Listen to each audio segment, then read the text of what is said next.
I'm Emma, 35, and a few weeks ago, my father found out how much money I make. I was standing at my dining table, smiling as I set down a bottle of wine for my stepmother's birthday dinner, when he looked at me with that twisted grin and said the words that shattered me, "If it weren't for me, you'd still be nothing. You owe me, Emma. Hand it over."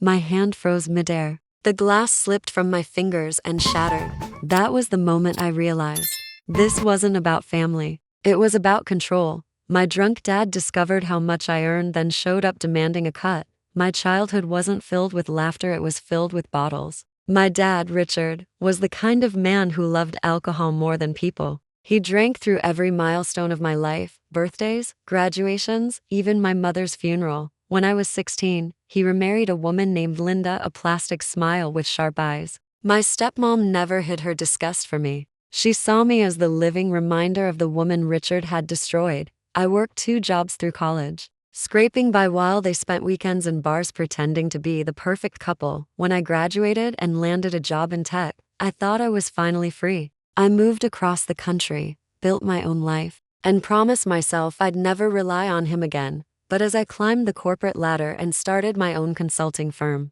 something changed. People started noticing me, including him. It started innocently. I'd posted a photo celebrating my company's 3rd anniversary, me smiling beside a Women in Business award. The post blew up. 3 days later, I got a call from my father. "Emma, I saw your little post. Looks like my girl's doing well," he slurred. I smiled politely out of habit. "Yeah, Dad. Things are good. I've worked hard for it." He chuckled. "Hard work? Nah, you've always been lucky, kiddo. Maybe it's time you give back to the old man who raised you, huh?" I froze. I knew that tone, the one that came right before a manipulation. "I think I've given enough, Dad. You and Linda are doing fine." "Fine?" He laughed. "Linda lost her job. Bills are piling up. You're rich now, help us out. We're family." That word family always meant obligation to him. I ended the call with a forced smile, heart pounding. I had no idea that was just the beginning. 2 nights later, I came home to find his car parked in my driveway, and Linda was with him. He staggered out, the smell of whiskey hitting me before his words did. "Emma, my successful daughter." Linda followed, fake tears already in her eyes. "We're so proud of you," she said sweetly, scanning my house like she was pricing it. My stomach sank. They weren't here for a visit. They were here for money. We sat at the dining table, the same table where I'd once dreamed of having normal family dinners. "So," my dad said, leaning forward, "how much are you pulling in these days?" "Enough," I replied carefully. "Enough to share, right?" Linda chimed in.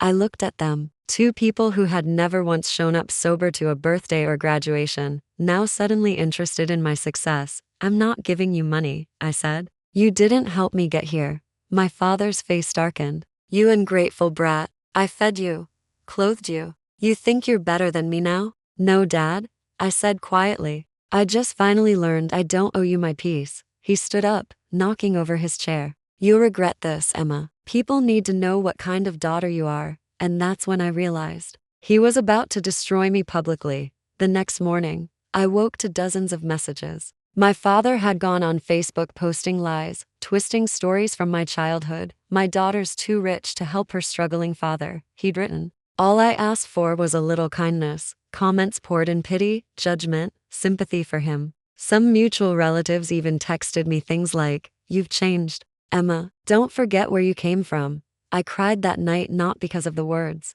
but because he knew exactly how to hurt me, through public humiliation. But then, something inside me shifted. He wanted to use shame as a weapon, so I decided to turn it into my spotlight. I spent the next week gathering everything: screenshots, messages, proof of his years of neglect, police reports from when he'd been arrested for drunk driving while I was a child. Then I did something bold. I reached out to a local women's charity organization, the same one that helps single daughters of abusive parents rebuild their lives. I offered to sponsor their annual fundraising gala and share my story of resilience. The event was open to the public. I made sure my father and stepmother got VIP invitations. They couldn't resist the chance to play the proud parents in public. The night of the gala shimmered with fairy lights and music. I wore a crimson dress and a calm smile, the kind that hides a storm. As I walked to the stage, I saw them, Richard and Linda, sitting front row. Whispering and smiling like they'd already won,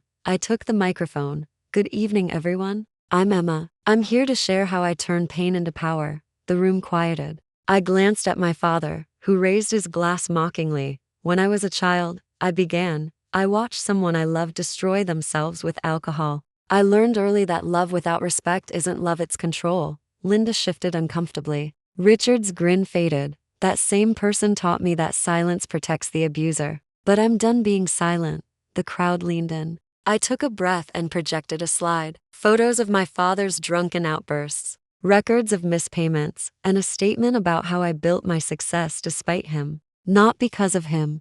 Gasps filled the room. Richard stood up, shouting, "You can't do this to me." I looked him dead in the eye. "Dad, you already did it to yourself." Security escorted him out as cameras flashed. That moment, seeing his power crumble under the truth, was the most freeing feeling of my life. The next morning, my inbox was flooded support, love, and even media requests. The charity's video went viral. Thousands of women shared their own stories in the comments. My father tried to spin the story again, but this time, no one listened. Even Linda left him a week later, saying she was done with the drama. For once, he was left with nothing but the silence he'd forced on others his whole life. And me? I finally felt peace. Not the kind that hides pain, but the kind that comes when you stop letting guilt control you. A few months later, I got an email from him. "I'm sorry," it said. "I just wanted to feel important again." I never replied. Because forgiveness doesn't mean giving someone another chance to hurt you, it means letting go of their hold on your story. I framed one line from that email on my desk. "I just wanted to feel important again."